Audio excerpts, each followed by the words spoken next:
yaitu keputusannya JK dan kawan-kawannya yang ada di situ untuk mengangkat Anies, mempersiapkan dia untuk jadi jabatan yang lebih tinggi di kelak kemudian.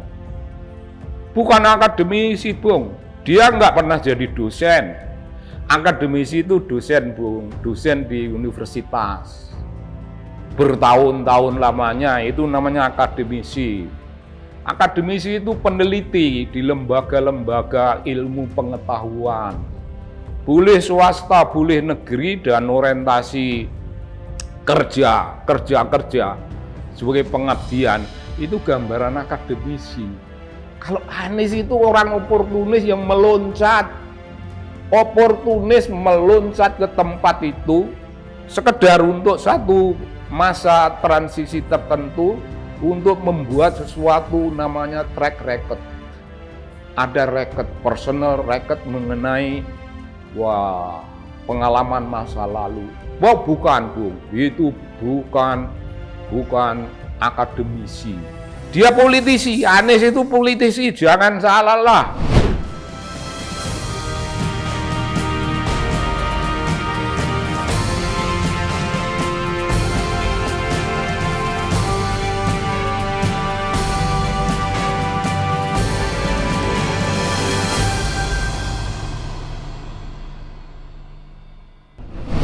Salam, Bung.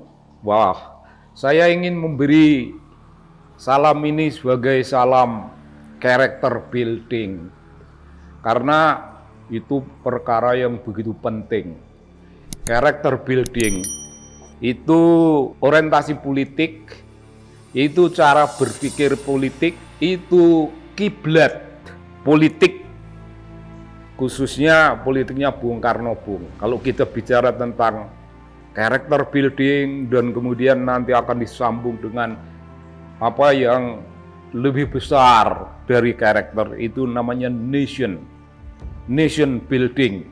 Itu orientasinya Bung Karno. Nah, kalau kita sebuah partai memiliki suatu ideologi, saya kira ideologi itu, apapun ideologinya, itu kaitannya dengan karakter building. Apapun ideologinya, karakter building. Anda memakai ideologi nasionalis, ya karakter building. Anda memakai ideologi Islam, ya karakter building. Anda pakai ideologi gabungan antara Islam dan nasionalis, semuanya itu sebenarnya tercurah pada apa yang namanya karakter building. Ini cara berpikir politik dan caranya berpikir orang-orang politik, khususnya orang-orang politik itu yang saya rujuk Bung Karno, Bung. Karena kalau orang-orang, individu-individu, tokoh-tokoh di masyarakat kita, agak jarang saya mendengar yang ini. Bahkan juga para ahli politik itu jarang sekali yang mau menggunakan character building sebagai cultural capital yang dipakai untuk membangun bangsa. Itu jarang.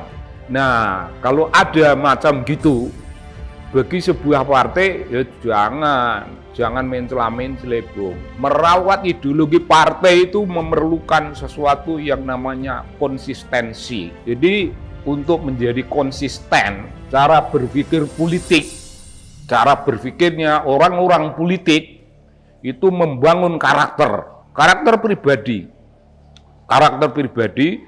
karakter kelompok dalam partai, dan karakter yang namanya kelompok besar. Jadi kalau orang-orang sosiologi itu ada pribadi, ada kelompok besar, ada komunitas yang lebih besar lagi. Dan orientasinya macam gitu. Nah, partai adalah komunitas yang lebih besar, yang punya kiblat, yang punya cita-cita, yang mempunyai sesuatu yang dipegang teguh. Ya, nasionalis tidak mungkin menjadi sesuatu yang bukan nasionalis, tidak bisa.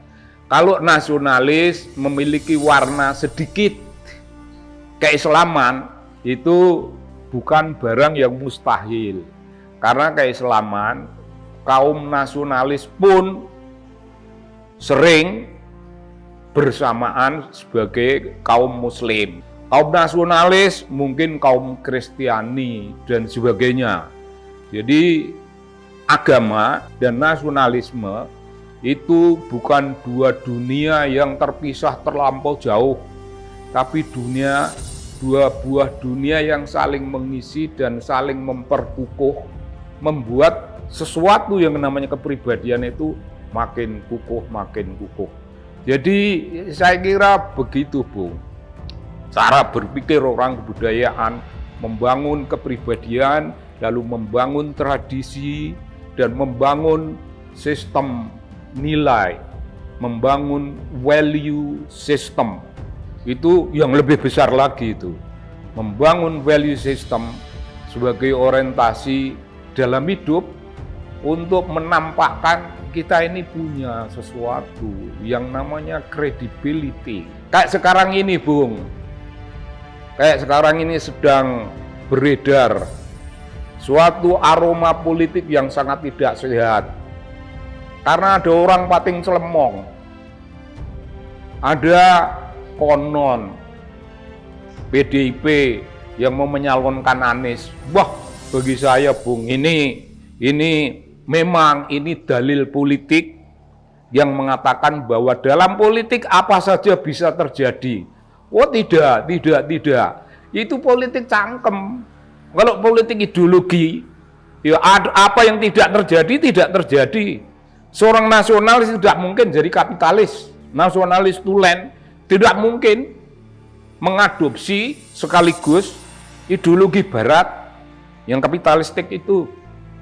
Dan hal yang lain lagi, seorang nasionalis tidak mungkin sekaligus mengadopsi ideologi Islam. Tidak mungkin, Bung. Tidak mungkin.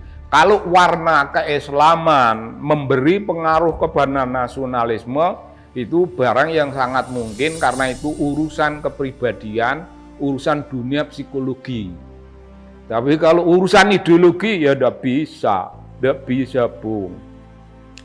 Orang menganggap, wah, lupa, Anies itu gubernur yang gagal total. Jadi apa urusannya kalau PDI sekarang menganggap Anies itu layak menjadi gubernur dan mau didukung, itu dasarnya apa? Dengan kita tahu, gagal total dan kontras dari kegagalannya itu ditampilkan oleh seseorang yang disebut penggantinya sementara yang tidak dipilih oleh rakyat, melainkan penggantian yang didasarkan pada orientasi birokrasi. Pak Budi itu cekat-ceket apa yang gagal total di tangan Anies ditangani dengan begitu mulia, penuh keagungan dan anggun. Itu pengganti saat itu, Bung. Jadi apa urusannya? Tidak seorang pun sekarang dalam urusan mengenai pencalonan pilkada DKI, tidak seorang pun yang menyebut nama Pak Budi sebagai usaha mengapitalisasi success story dari perjuangannya tempo hari. Itu tidak ada. Yang ada malah menengok kembali kepada Anies, menengok pada kegagalan. Bung, cara membangun karakter bangsa, character building, kalau didasarkan pada ideologi yang mencela-menceli semacam ini, niscaya kita tidak akan pernah sampai pada character building. Apalagi pada apa yang namanya nation building. Tidak akan pernah sampai, Bung. Kita akan menjadi cangkem. Dan ngeceh-ceh cangkem kesana kemari, tidak ada bekas, tidak ada jejak-jejak kebangsaan yang patut dikapitalisasi. Bung, ada alasan-alasan karena Anies itu seorang akademisi. Tunggu dulu. Akademisi apa? Dia menjadi rektor Paramadina 1 term itu bukan karena orientasi akademik, itu orientasi politik dan keputusan birokrasi, yaitu keputusannya JK dan kawan-kawannya yang ada di situ untuk mengangkat Anies, mempersiapkan dia untuk jadi jabatan yang lebih tinggi di kelak kemudian. Bukan akademisi, Bung. Dia nggak pernah jadi dosen. Akademisi itu dosen, Bung, dosen di universitas. Bertahun-tahun lamanya, itu namanya akademisi. Akademisi itu peneliti di lembaga-lembaga ilmu pengetahuan. Boleh swasta, boleh negeri, dan orientasi kerja sebagai pengabdian, itu gambaran akademisi. Kalau Anies itu orang oportunis yang meloncat ke tempat itu sekedar untuk satu masa transisi tertentu, untuk membuat sesuatu namanya track record. Ada record, personal record mengenai pengalaman masa lalu. Bukan, Bung, itu bukan akademisi. Dia politisi, Anies itu politisi, jangan salah lah. Di masyarakat ini banyak orang ngomong akademisi. Saya tidak keberatan orang memakai gelar akademisi, silakan saja kalau itu benar. Gitu, kalau itu tidak benar ya saya anggap itu harus dijelaskan, itu harus ditolak. Dia politisi, gagasan-gagasan hidupnya itu politik, mencari opportunity, dan hidup baginya ialah mencari opportunity. Kalau seorang oportunis macam itu mendapat angin dari partai-partai, apa urusannya, Bung? Kalau sebuah partai besar tidak punya calon, ya berhenti aja jadi partai. Begitu banyak partai besar yang tidak punya calon. Sekedar calon gubernur tidak punya, Bung. Lalu yang namanya character building.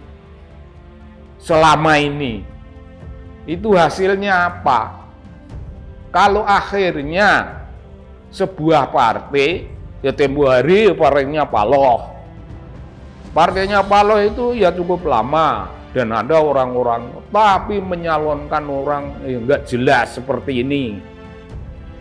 Dan kabur kanginan, yang nggak jelas, Bung. Jadi orientasi politik kita ini, orientasi oportunistik. Semua gambaran itu oportunistik. Semenjak Jokowi mengacak-acak Indonesia menjadi Indonesia yang kacau macam ini, keseluruhannya menjadi sangat kacau. Nah, tiba-tiba muncullah Anies akan dipasangkan dengan si ini, akan dipasangkan dengan si ini.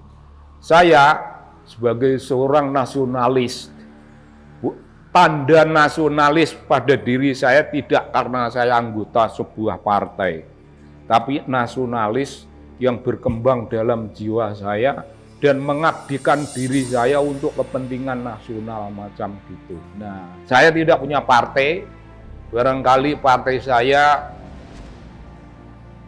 Kaipang, partai pengemis. Wah, itu lebih keren dari partai-partai yang lain sebenarnya. Nah, saya tidak akan memiliki sesuatu yang namanya persetujuan terhadap orang-orang yang udah pernah gagal total. Jadi, Bung, semenjak zaman masa kuliah, ketika kelompok saya HMI tidak punya calon, saya berteriak, HMI tidak usah menyalonkan, tapi orang lain menyalonkan dan kalah. Ya kalau nggak punya calon ya nggak usah mencalonkan dan nggak perlu kalah. Kalau suatu partai pada periode sekarang ini tidak punya calon untuk pilkada, ya nggak usah menyalonkan, daripada kalah dan babak belur. Lalu kelihatan mencela-mencele, kelihatan nyangkem, tahu nggak nyangkem?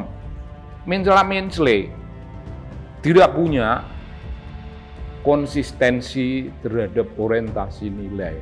Nah, Orientasi nilai itu kalau dilihat dari sudut politik itu tadi kiblatnya pada Bung Karno. Kalau dari sudut kebudayaan orientasinya lain lagi, tadi itu kita membangun pribadi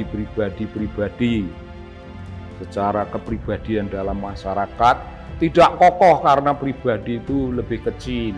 Lalu kita bangun sebuah tradisi. Tradisi tidak cukup lagi kita perbesar menjadi bangunan nilai-nilai budaya dalam masyarakat yang menjadi orientasi perjuangan hidup kita. Saya kira, Bung, orientasi perjuangan hidup untuk memilih pemimpin, jangan sampai pemimpin itu juga korup. Kita ini menjadi rakyat Indonesia telah menjadi saksi hidup di mana para pemimpin kita itu korup, tidak ada habis-habisnya, dan kita menjadi saksi terhadap kebejatan moral di bidang korupsi.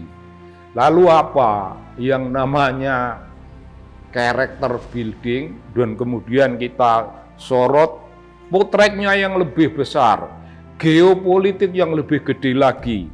Nation building itu di mana kita letakkan. Kalau itu sendiri tidak pernah menjadi satu orientasi nilai, tidak pernah menjadi kiblat, Bung, bangsa kita ini akan menjadi eksperimen demi eksperimen 5 tahunan.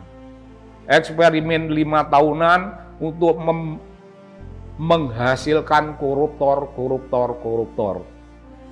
Banyak, Bung, pemimpin yang tampil seolah-olah hidupnya sederhana, hidupnya ya dalam simplemente, tapi ternyata korupsinya besar-besaran dan kaya raya.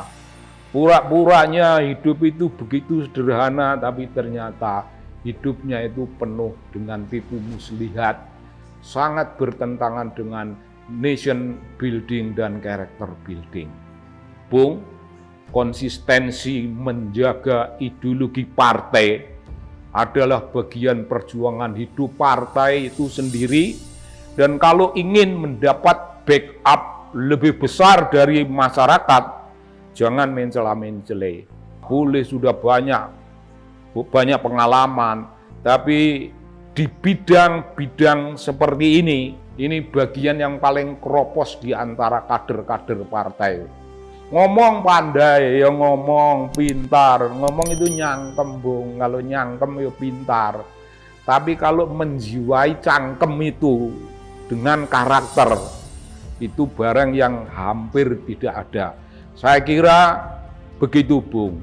Saya kira begitu cara kita memandang dunia politik kita. Terima kasih. Salam dari kanal Anak Bangsa.